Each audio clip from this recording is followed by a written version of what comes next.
Setting up your development environment.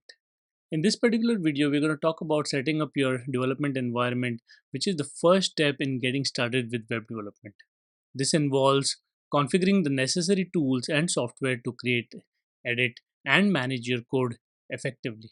Now, installing text editors and IDEs. Now, text editors are lightweight software applications designed for editing plain text files.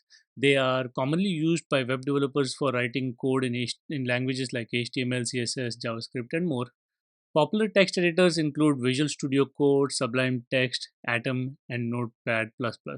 I will be installing Sublime Text, and we'll go through the process on how to install that.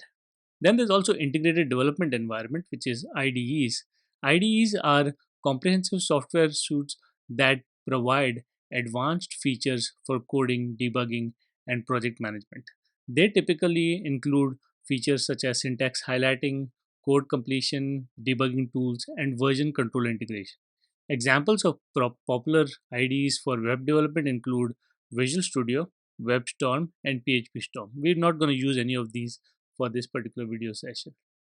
Now, setting up your version control with Git. Now, Git is a distributed version control system used for tracking changes in files and coordinating work among multiple developers. It allows developers to collaborate on projects, track changes over time, and revert to previous versions if necessary. Now, Git is widely used in software development industry and is essential for managing code bases effectively. We're going to look at how to install Git, configure Git, and do all the other things with Git in future videos. We will also be using Node.js, which is a JavaScript runtime environment that allows developers to run JavaScript code outside of a web browser. We probably look at more of this in future on how to install Node.js, making sure that everything is up and running. We're going to look at that just so that we can write some cool JavaScript snippets. Now let's go over to installing Sublime Text.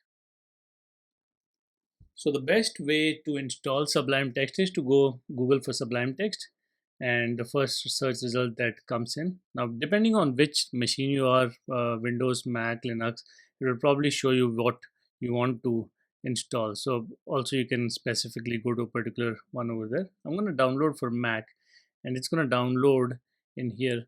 Once you download the Sublime Text file, you can directly open that and you have Sublime Text available. I usually keep it in my downloads or in my application directory so I can access it. If you had any issues installing or downloading, please do leave them in the comments and I'll get back to you. Thank you again.